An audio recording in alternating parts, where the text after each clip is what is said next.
After the end of World War II, the world was split into two, East and West. This marked the beginning of the era called the Cold War.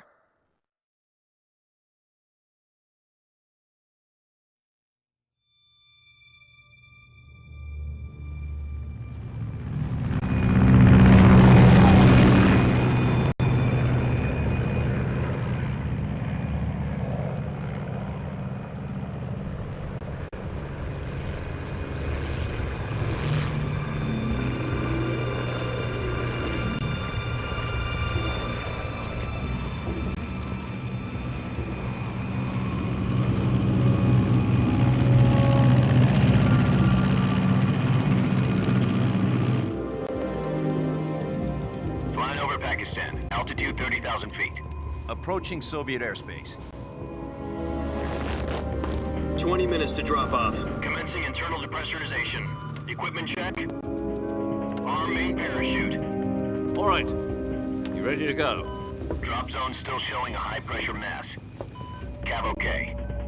Good. We've got high visibility.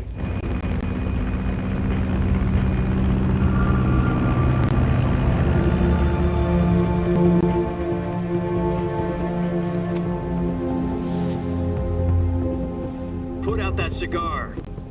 Connecting oxygen hose to interior connector.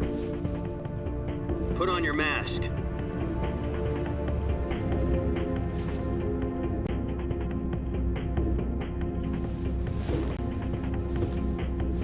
Does this panty waste know what he's doing? Approaching release point. 10 minutes to drop off. Hey, are you deaf? He said put out the cigar and put on your mask.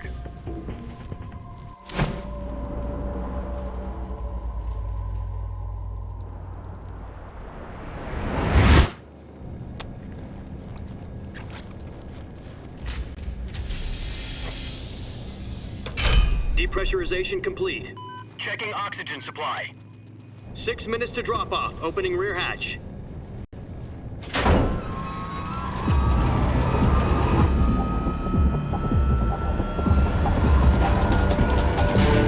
Sunrise.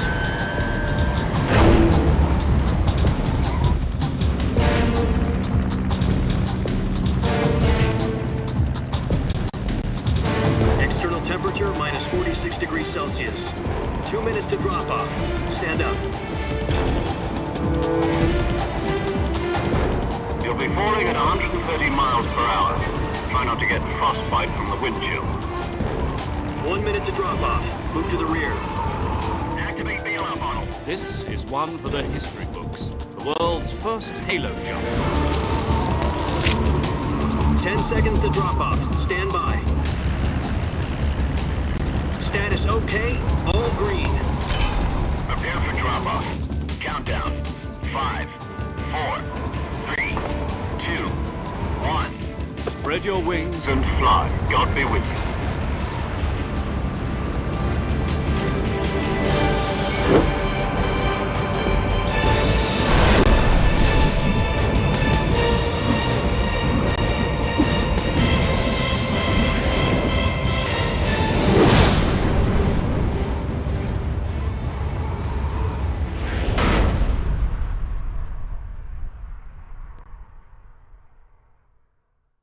Jack, I've got some important news.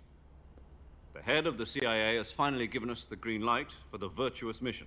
Virtual mission? No, the virtuous mission. The future of our Fox unit depends on it. If it succeeds, we'll be officially organized into a unit. Virtuous mission? Sounds like some kind of initiation ritual. You know, don't get cocky. This isn't a training op. Right. So what exactly is this wonderful mission? Well, about 2 years ago, a certain Soviet scientist requested asylum in the West through one of our moles. His name is Nikolai Stepanovich Sokolov. He's head of the OKB 754 Design Bureau, one of the Soviets' top-secret weapon research facilities, and the East's foremost expert on weapons development. Sokolov? Isn't he that famous rocket scientist? The very same. On April the 12th, 1961, the Soviets achieved the first manned spaceflight in history. The Earth was blue, but there was no God. Well spoken. The rocket that carried Yuri Gagarin into orbit was the A-1, known as the Vostok rocket. Sokolov is said to be the man most responsible for the multi-engine cluster used in that rocket. After Gagarin's flight, Sokolov left rocket development to become the head of the newly established Design Bureau. From a lowly technician to head of a design bureau, that's quite a success story, so why'd he want to defect? It seems he'd become afraid of his own creations. Afraid? Call it a crisis of conscience. And for that, he left his country and his family behind and went over the fence? Not exactly. One of his conditions was that his family was also to be taken safely to the west. We used a mole to get the family out first and succeeded in sneaking Sokolov over the Berlin Wall shortly afterwards. I was the one who conducted the operation. The security on the eastern side was still full of holes back then. Then what? We got Sokolov over in one piece, but the whole ordeal had left him exhausted, and we checked him into a hospital in West Berlin. It took him 2 weeks and more than 600 miles to get from the research facility in the Soviet Union to Berlin. He was in no condition to say anything coherent. And it was only a week later that we had something much bigger on our hands. The Cuban Missile Crisis. October the 16th, 1962, President Kennedy received word that the Soviets were in the process of deploying intermediate-range ballistic missiles in Cuba. The President demanded that the Soviets dismantle and remove the missiles. At the same time, he announced a naval blockade to prevent further missile shipments from reaching Cuba. But the Soviets didn't back down, instead placing their armed forces on secondary alert. Soviet transport ships carrying missiles continued on course towards Cuba. US and Soviet forces went on alert for an all-out nuclear war.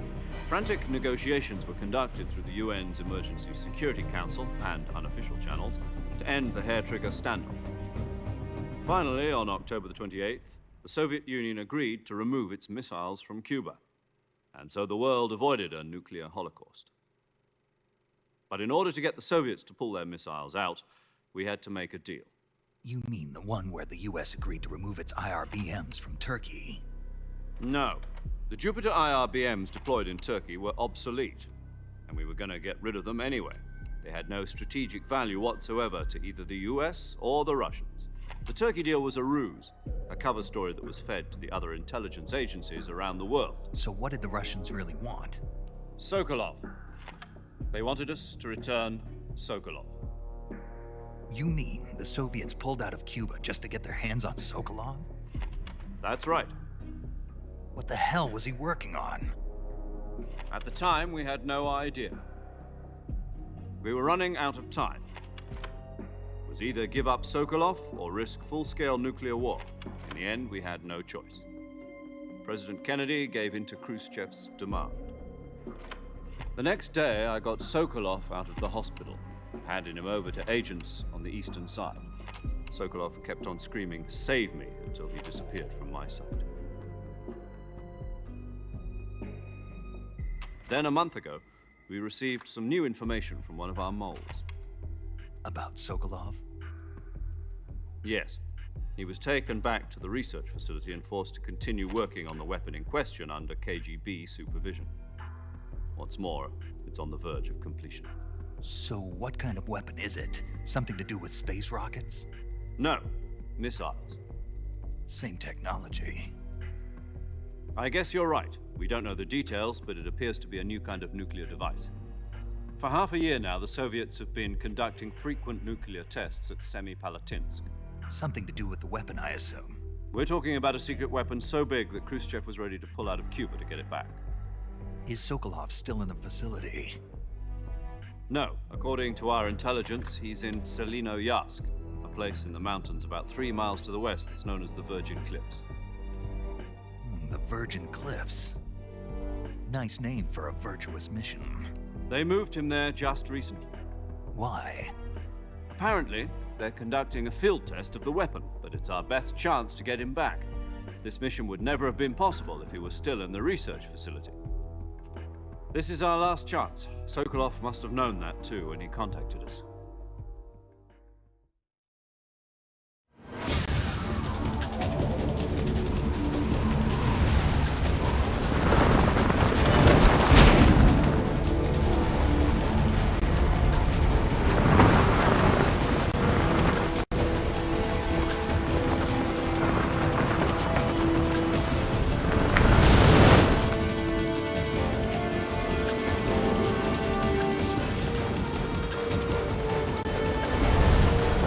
Jack. Your mission is to infiltrate Selino Yask in the Soviet mountains, ensure the safety of Sokolov, and bring him back to the West.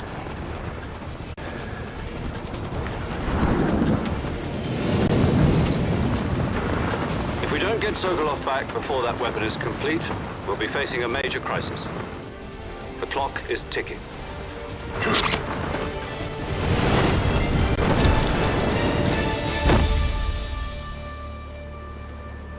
Once we've confirmed the rescue of Sokolov, stand by at the recovery point. A recovery balloon will be dropped at that point. Helium will be pumped into the balloon to inflate it. The process takes about 20 minutes. Once it's complete, the gunship's arm will latch onto the balloon and pull it up. The Fulton surface-to-air recovery system. I'm familiar with the theory. Take it easy. It's been combat-proven. Do you think Sokolov is up to it? The shock will be less than during a parachute jump, and the arm can handle up to 500 pounds. So you're planning on going over the border in a single combat talent? She's equipped with two 6-barrel 20mm Vulcan cannons, as well as two 40mm machine guns. Sounds like she could hold her own against a battalion of tanks. Even with the fuel in the reserve tank, we're facing a 4-hour time limit. If all goes well, it shouldn't take more than a few hours. Home in time for dinner. But if anything goes wrong, you'll be eating dinner, breakfast, and all the rest of your meals in the jungle.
Do you copy? You're already in enemy territory, and somebody might be listening in. From here on out, we'll be using code names to refer to each other. Your code name for this mission will be Naked Snake. I'll be referring to you as Snake from now on. You're not to mention your real name. Snake? What, you don't like snakes? What do you mean? You've eaten one before, haven't you? In survival training. I'm glad to hear that. I don't know if I'd ever order one in a restaurant, but... Be careful, you might not have a choice. What about you, Major? What should I call you? Let's see. I'll be Tom. Call me Major Tom. This will be a sneaking mission. You must not be seen by the enemy. You must leave no trace of your presence. Is that clear? This kind of infiltration is the Fox unit's speciality. In other words, weapons and equipment are procured on site. That goes for food as well. You're completely naked, just as your name implies. Great. Now I see why you asked me if I like snakes. I suppose calling me Snake was your idea of a joke, too. No. There's a good reason for that. I'll tell you later when the time is right. Gotcha. Getting back to the subject, how exactly am I supposed to feed myself? You've been issued a knife and a tranquilizer gun. Use them to hunt for food. You'll also find some medical supplies in your backpack. Yeah, about the backpack. I lost it in a tree on the way down. I see. Well, you'd better go back and get it then. You know where it is? No problem. I can see it from here. It's stuck on a branch. To climb a tree, Stand in front of a tree that's covered in ivy and press the action button. I'll be monitoring your progress over the radio. We can't risk violating Soviet airspace, but I'll be in the gunship. My frequency is 140.85. I'll give you a call if I need to talk to you. If you need to talk to me, use the send function. Okay, Snake, go get your backpack.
I see you've retrieved your backpack, Snake.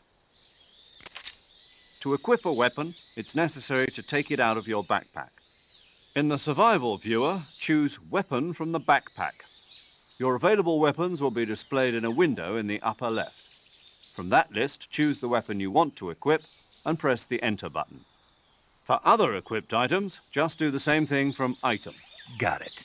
Use the survival viewer backpack. Yep, that's right. Survival is fundamental to this mission. After you've been out in the field for a while, your stamina will start to drop. If your stamina gets too low, it'll affect your performance. You won't be able to shoot accurately, for example, and your wounds won't heal as smoothly. Keep an eye on your stamina so you don't run out. To recover lost stamina, you can hunt for local flora and fauna. You can use either your tranquilizer gun or your knife to hunt. My only weapon is a Mark 22 Hush Puppy tranquilizer gun? That's right. It's been fitted with its own suppressor. However, the suppressor will deteriorate every time you fire. Once its durability reaches 0, the noise suppression effect will be gone. So don't get too trigger happy with it. The suppressor's durability is shown in the icon. Any weapons and equipment beyond what you're carrying now, you'll have to find as you go. I have to find my own weapons and equipment? Whose crazy idea was this anyway? Solo covert actions are standard Fox operating procedure. You can't leave any traces of your presence. No weapons, equipment, footprints, sweat, or bodily waste. The same goes for bullets and cartridges, too. Your presence in enemy territory is already a violation of international conventions of warfare. There aren't supposed to be any American soldiers in Russia. It could spark an international incident. You can't let anyone see you. You can't let the enemy know you're there. This is a stealth mission. You're a ghost, Snake, in every sense of the word. And there'll be no rescue if you're captured. The military and US government will deny any involvement in the affair. Then I'll just have to take care of myself, huh? I'm afraid so. You've been given a fake death pill for that purpose. SIS guidelines stipulate that soldiers on covert ops like this one be issued a potassium cyanide capsule. Tape it to your body so you can take it when you need to. How generous of you. Use it if you're taken prisoner by the enemy. It'll send you into a state of false death for a short time. Fooling them into thinking that I'm really dead. So, how do I come back to life? Just take the revival pill. You mean that thing they put in my tooth before the mission? That's the one. But be careful. If you remain in a state of false death for too long, nothing will be able to bring you back. Remember that. I'll keep it in mind. You said this was a solo mission, right? Right. I guess that means I can't count on any reinforcements. Correct. The mission rests entirely in your hands. A real one-man army. Relax. There's a support team ready to back you up over the radio. Who? I'll introduce them to you. This time, survival is of utmost importance. The first member of the support team will be in charge of monitoring your physical condition, acting as a medic, so to speak, as well as recording your mission data. She's a member of Fox as well, and she's here on the gunship with me. She? Hello, Snake. I'm paramedic. Nice to meet you. Paramedic. As in a medic who comes in by parachute. Aren't you going to tell me your real name? Are you going to tell me yours, Mr. Snake? My name, huh? It's John Doe. And they call you Jack for short. You're a regular Captain Nemo. A name means nothing on the battlefield. After a week, no one has a name. What's your name? Jane Doe. Very funny. I wasn't joking, but I'll tell you my name only if you manage to make it back alive. My frequency is 145.73. She's also in charge of recording your mission data. Whenever you want to save, send a message over the reserved save frequency, 140.96. So saving lets me record my mission data. That's right. It also records the state of your health. Good to know. There's one more person I want to introduce you to, Snake. Huh? Speaking of snakes, you remember the boss, don't you? A legendary soldier and your mentor. Actually, it was the boss that got the DCI's authorization in the first place. She's going to be serving as Fox's mission advisor. The boss is? She also helped me plan this mission. She and I were at SAS together. Jack, is that you? How many years has it been? Boss? That's right. It's me. Talk to me. Let me hear your voice. It's been 5 years, 72 days, and 18 hours. You've lost weight. You can tell just by the sound of my voice. Of course I can. I know all about you. Really? Well, I don't know anything about you. What's that supposed to mean? Why'd you disappear on me all of a sudden? I was on a top-secret mission. You didn't need me anymore. But there were still so many things I wanted you to teach me. No, I taught you everything you needed to know about fighting techniques. I taught you all I could. The rest you needed to learn on your own. Techniques, sure. But what about how to think like a soldier? How to think like a soldier? I can't teach you that. A soldier needs to be strong in spirit, body, and technique. And the only thing you can learn from someone else is technique. In fact, technique doesn't even matter. What's most important is spirit. Spirit and body are like two sides of a single coin. They're the same thing. I can't teach you how to think. You'll just have to figure it out for yourself. Listen to me, Jack. Just because soldiers are on the same side right now doesn't mean they always will be. Having personal feelings about your comrades is one of the worst sins you can commit. Politics determine who you face on the battlefield. And politics are a living thing. They change along with the times. Yesterday's good might be tomorrow's evil. Is that why you abandoned me? No, it had nothing to do with you. I already told you, Jack. I was on a top-secret mission. A soldier has to follow whatever orders he's given. It's not his place to question why. But you're looking for a reason to fight. You're a natural-born fighter, but you're not quite a soldier. A soldier is a political tool, nothing more. That's doubly true if he's a career soldier. Right and wrong have no place in his mission. He has no enemies and no friends.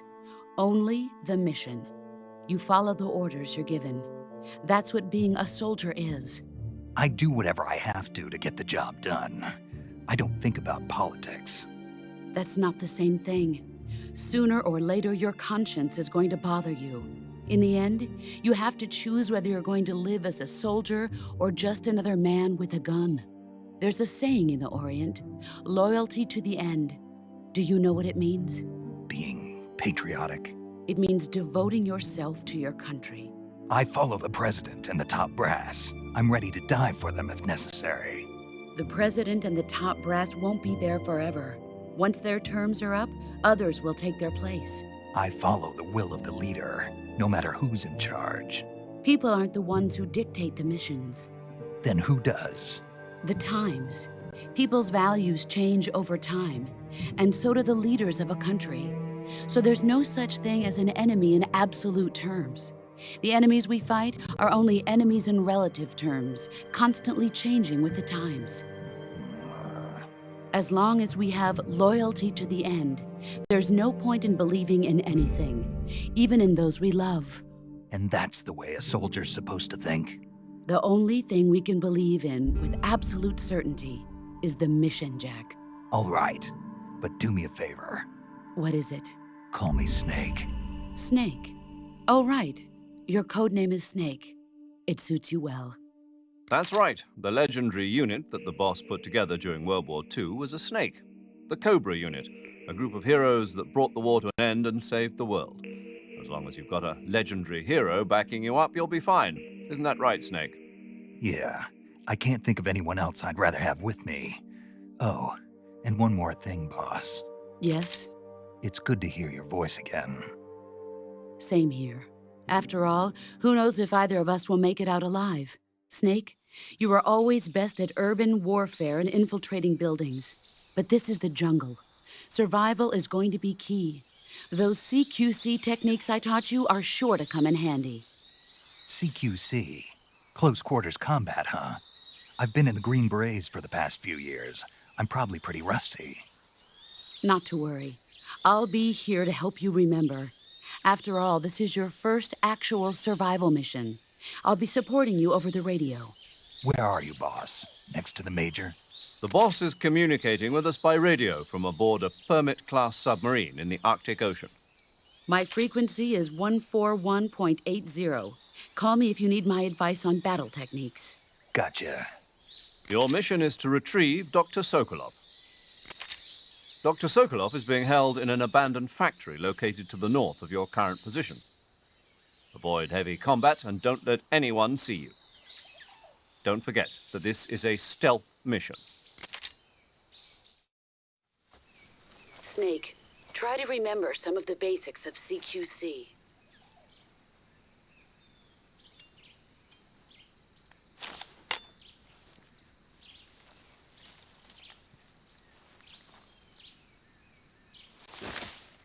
Commencing virtuous mission now.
Major, I've spotted 2 enemy soldiers.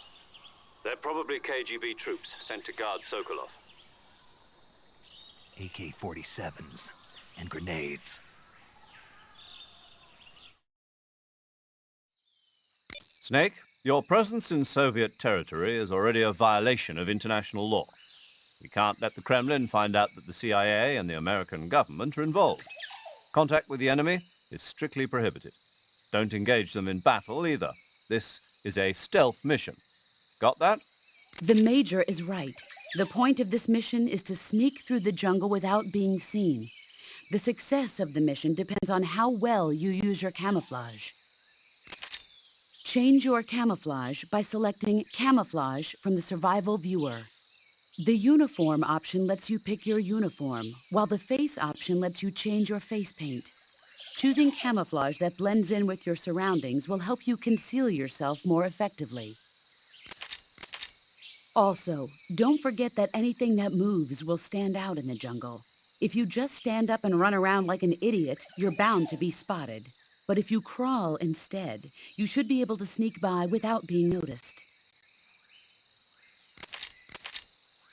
You can see how effective your camouflage is by looking at the camo index. The camo index shows how well your current camouflage blends in with the surrounding area. The higher the value, the harder you are to spot, and vice versa. The key is to make yourself one with nature. Keep that in mind as you go along, okay?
Something there?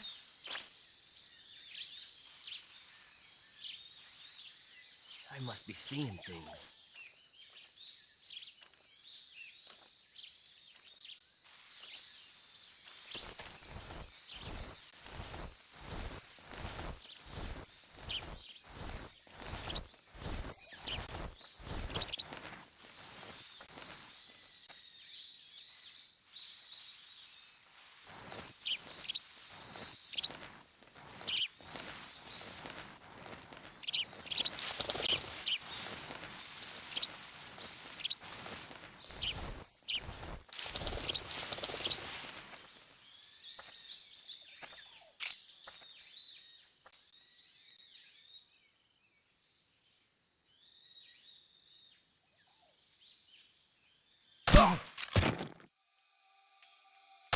Huh? What's wrong?